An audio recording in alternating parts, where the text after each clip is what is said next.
का विषय है God himself commissions those who do his work. परमेश्वर उन सबों को स्वयं विशेष कार्य के ऊपर भेजते हैं जो परमेश्वर का कार्य करते हैं। सुंदर विषय है। परमेश्वर ने इस संसार के अंदर अलग अलग वर्गों के लोगों को संसार के अंदर रखा है, समाज के अंदर रखा है, ताकि परमेश्वर के काम को वो पूरा कर सके। और इस क्रम में जो विषय हमारा दिया गया है बहुत स्पष्ट है कि जो भी परमेश्वर का काम करते हैं, परमेश्वर की तरफ से उनको एक विशेष कमीशन मिलता है, एक विशेष आज्ञा परमेश्वर की उनके पास है, और उसी आज्ञा को पूरा करने के लिए वो अपनी सेवाओं को अंजाम देते हैं। पुराने नियम और नए नियम दोनों ऐतनामों को मिलाकर जब आप अध्ययन करेंगे तो पाएंगे कि इस्राएली समाज हो या मसीही समाज हो, इन दोनों समाजों में एक चीज़ बहुत ही कॉमन है, और वो कॉमन ये है कि दोनों समाजों के अंदर जो खुदा की सेवा करने वाले लोग पाए जाते हैं या पाए जाते थे, उन्होंने परमेश्वर को स्वयं नहीं चुना या उन्होंने परमेश्वर के कार्य करने के लिए अपने आप को स्वयं अर्पित नहीं किया, लेकिन ये पहल परमेश्वर करता है।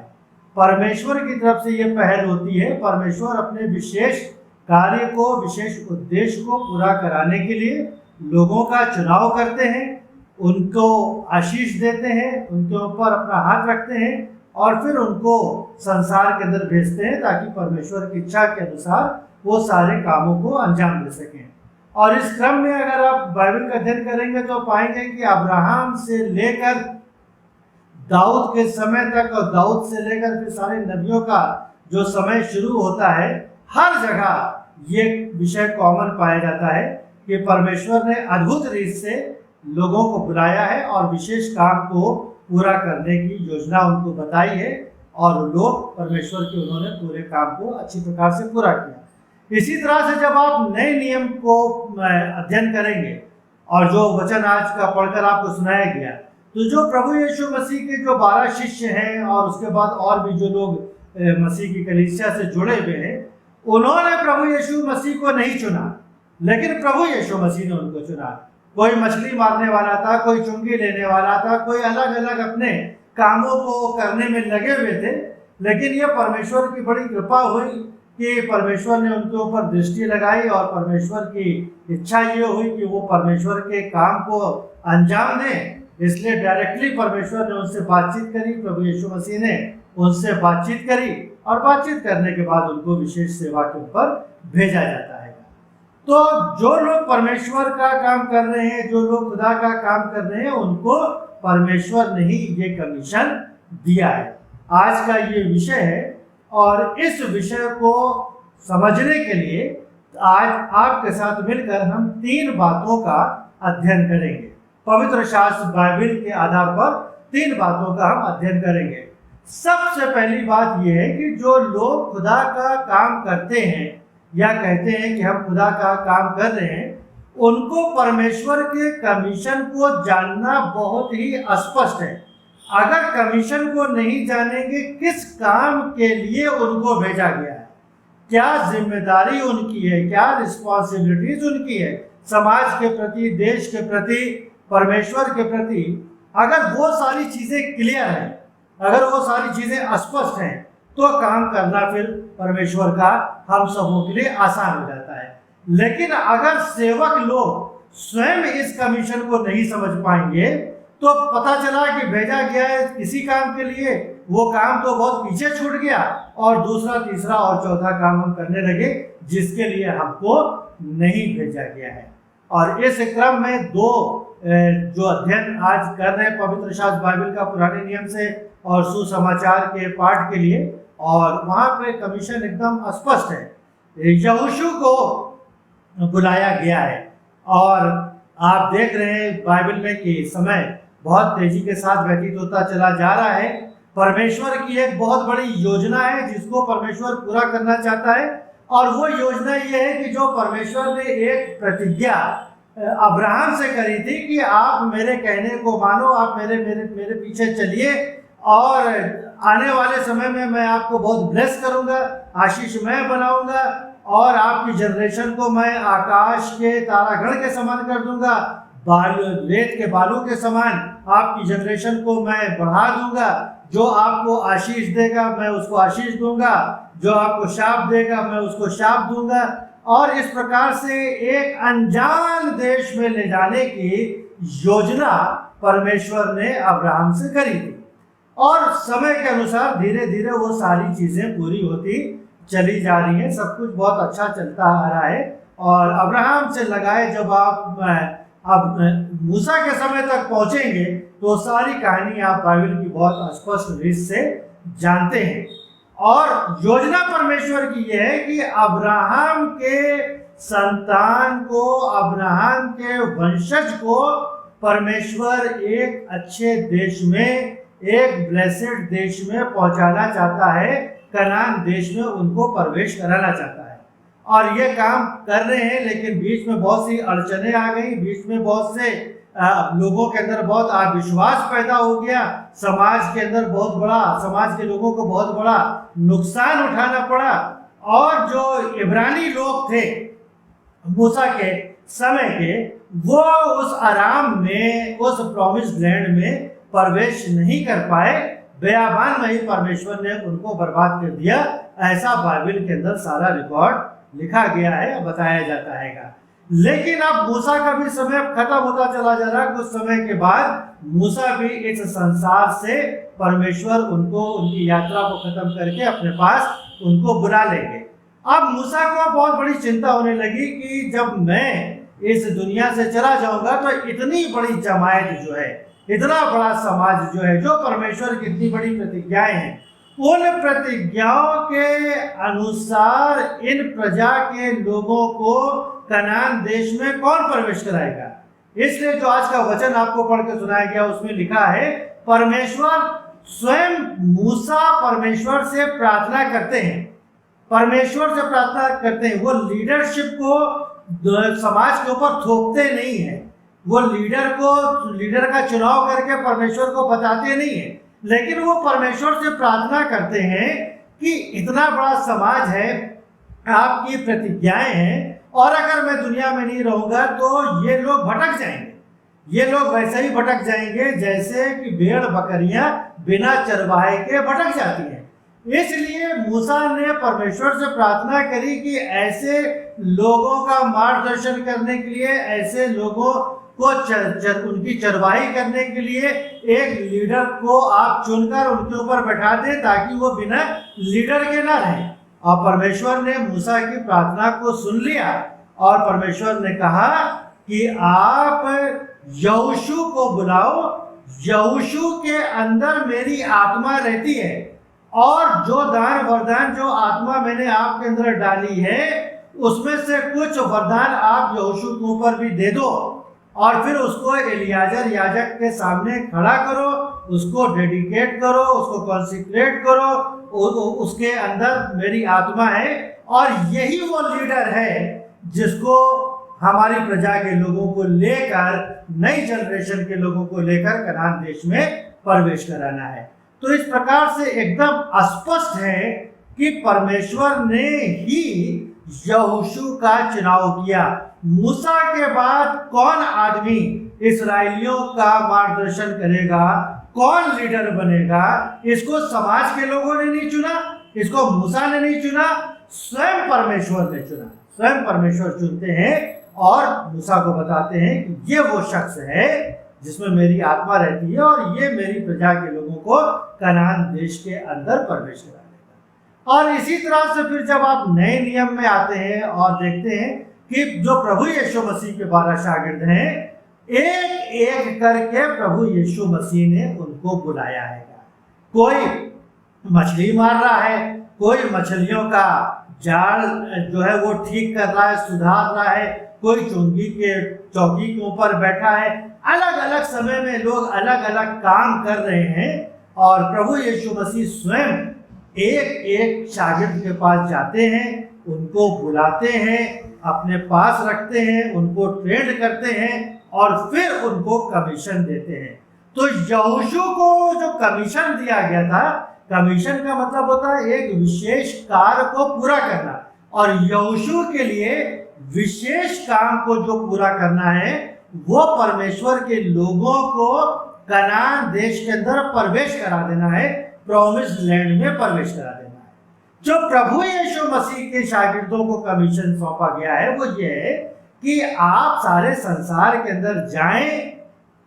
प्रभु यीशु मसीह का सुसमाचार है उसका प्रचार और प्रसार करें, जो शिक्षाएं प्रभु यीशु मसीह ने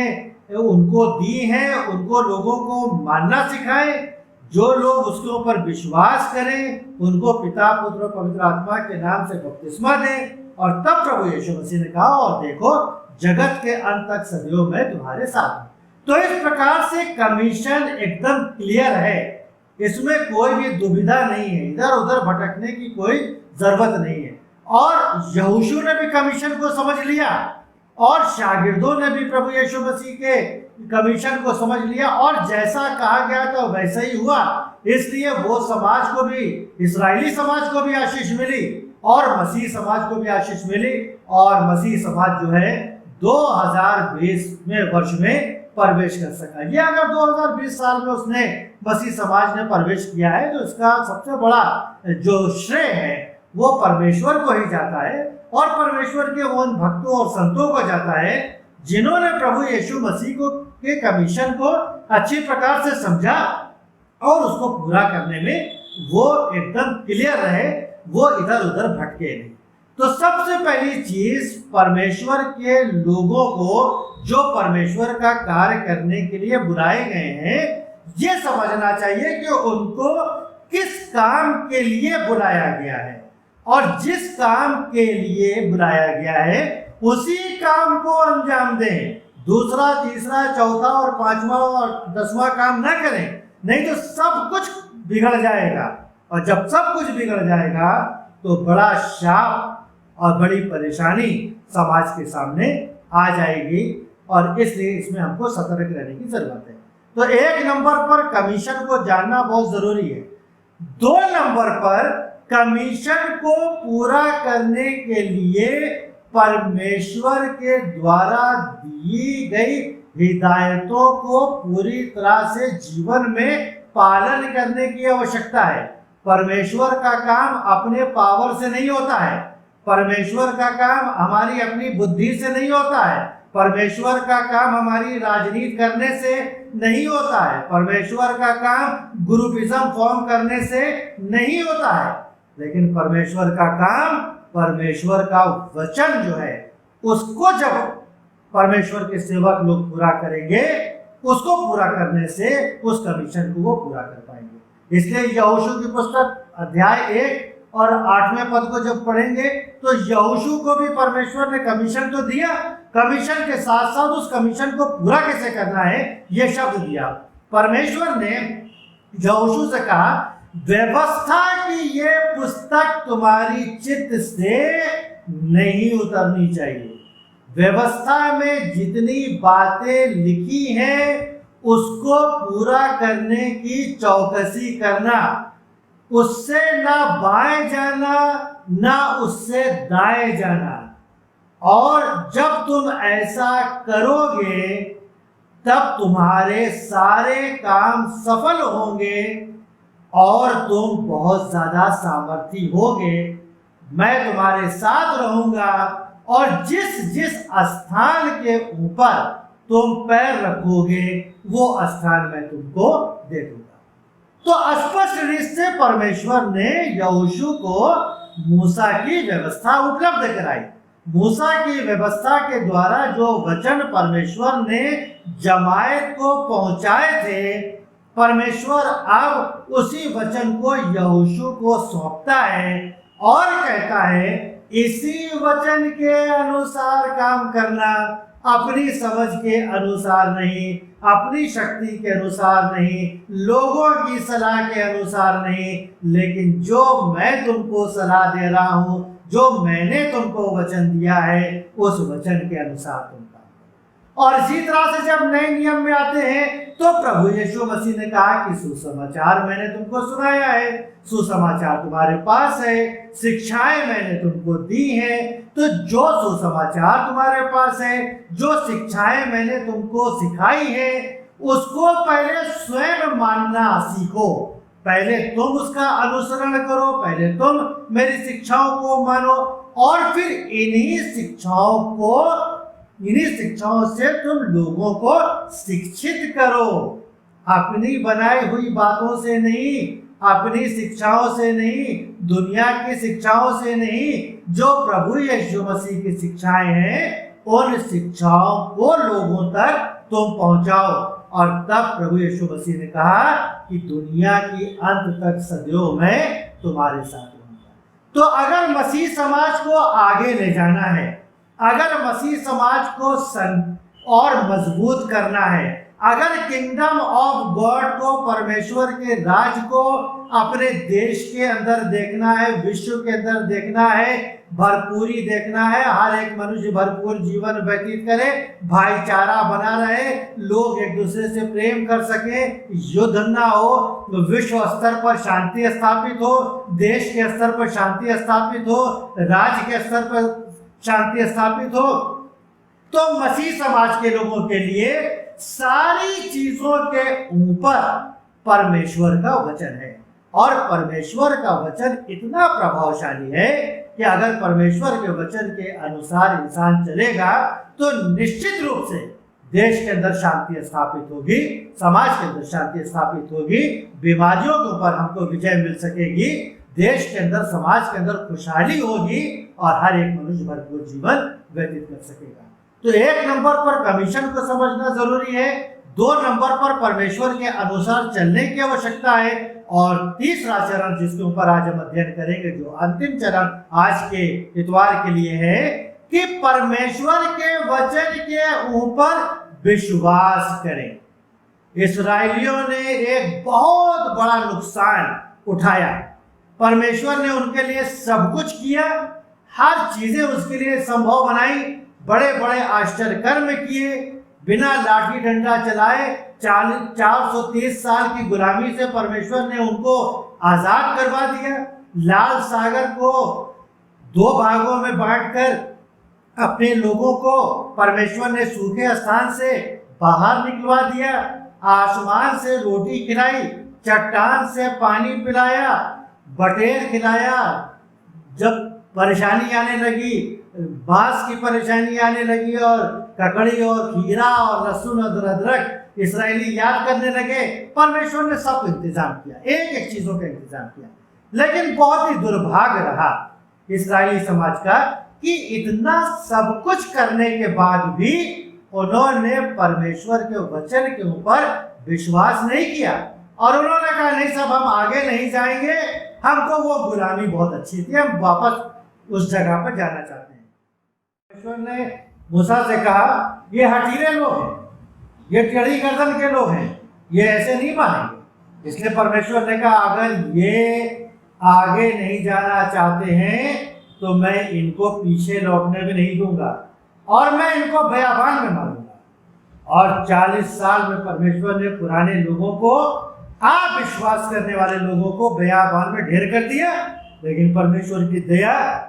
और परमेश्वर की कृपा नई जनरेशन के लोगों के ऊपर बनी रही, और जब यहोशू को लीडरशिप सौंपी गई है तब परमेश्वर ने यहोशू का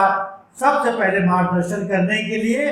सेनाओं का परमेश्वर जो यहोवा है अपने प्रधान दूत को वो धरती के ऊपर भेजते हैं ताकि वो यहोशू का मार्गदर्शन करें। सबसे पहले यहोशू को परमेश्वर के वचन के ऊपर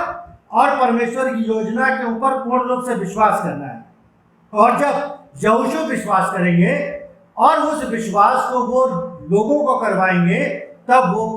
वो सारी जनरेशन के लोगों को कनान देश में प्रवेश करा देंगे। इसलिए विश्वास करना बहुत जरूरी है। और जो कुछ बाइबल में लिखा है कि जब परमेश्वर के दूत आते हैं, यहोशू से मुलाकात करते हैं, यहोशू माइकल को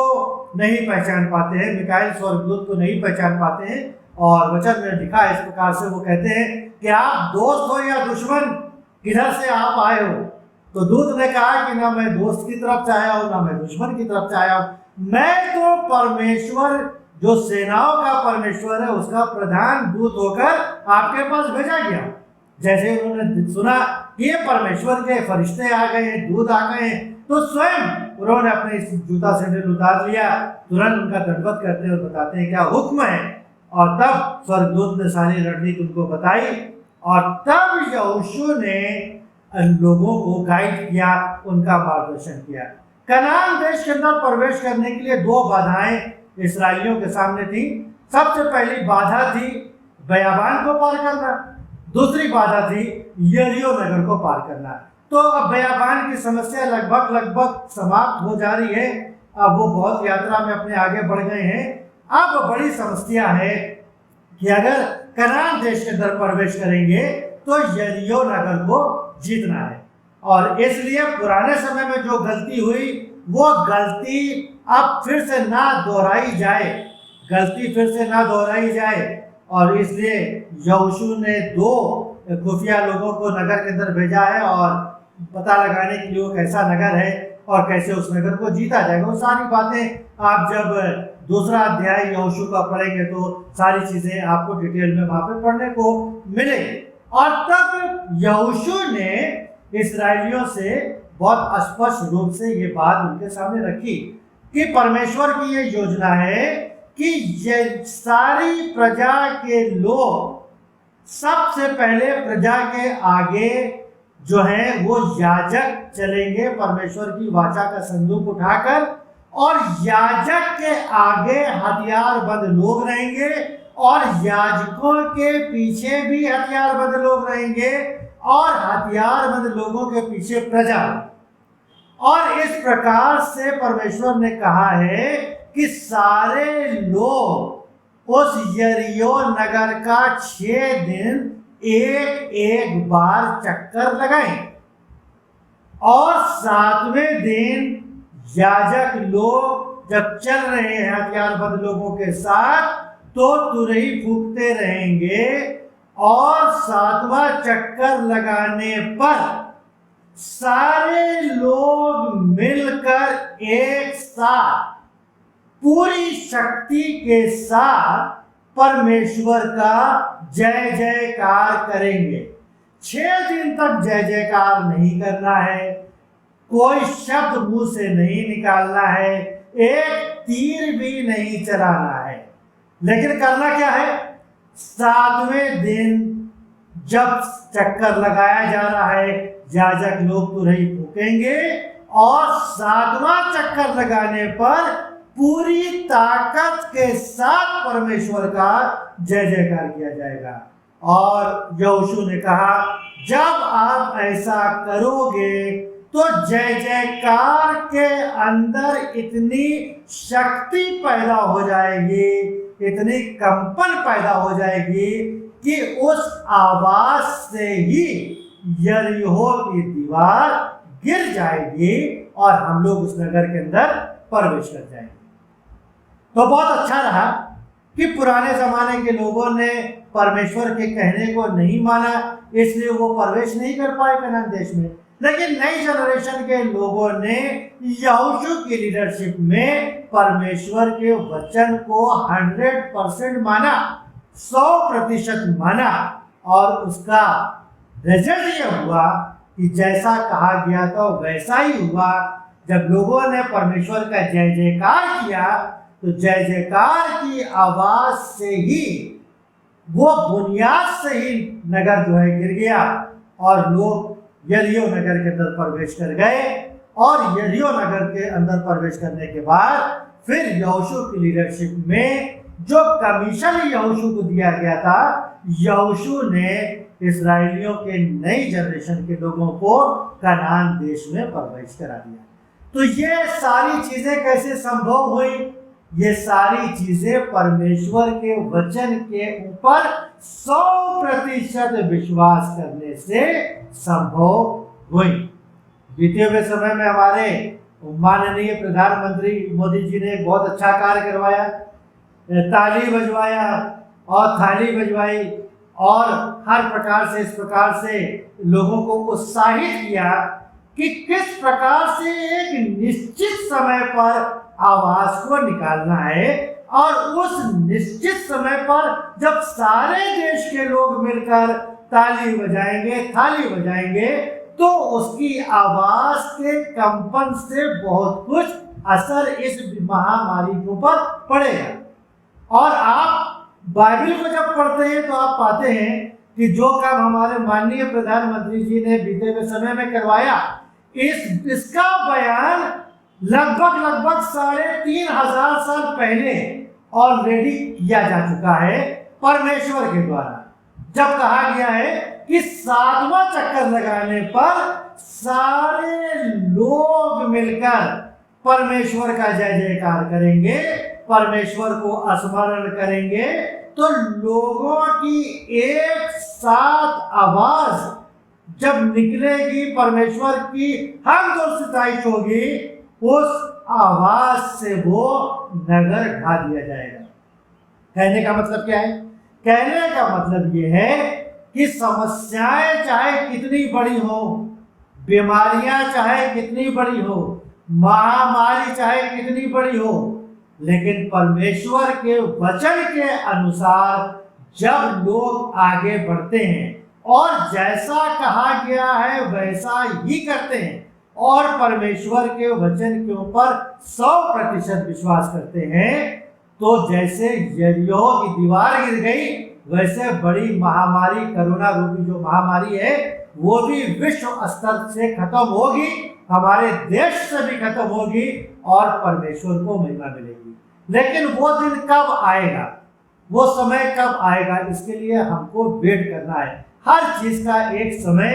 परमेश्वर ने निर्धारित किया है और निश्चित रूप से वो समय आएगा कि इसके ऊपर विश्व स्तर पर और हमारे देश के स्तर पर, राज्य स्तर पर भी इस महामारी के ऊपर विजय मिलेगी और हम सब मिलकर भरपूर जीवन व्यतीत करेंगे, एक अच्छे माहौल में जीवन व्यतीत करेंगे, परमेश्वर की महिमा करेंगे और हमारे समाज के अंदर और हमारे देश के अंदर भी भाईचारा बना रहेगा और हम लोग एक अच्छे माहौल में जीकर उस परम पिता परमेश्वर की महिमा कर सकेंगे। तो आज हम लोग ने 3 चीजों के ऊपर अध्ययन किया है। परमेश्वर के कमीशन को समझना बहुत जरूरी है, उस कमीशन को पूरा करने के लिए परमेश्वर के वचन को 100% मानना बहुत जरूरी है और उस वचन को जब हम मान रहे हैं, उस वचन के ऊपर 100% विश्वास करना बहुत जरूरी है। और इसीलिए बाइबल के अंदर आया है, just shall live by faith, धार्मिक आदमी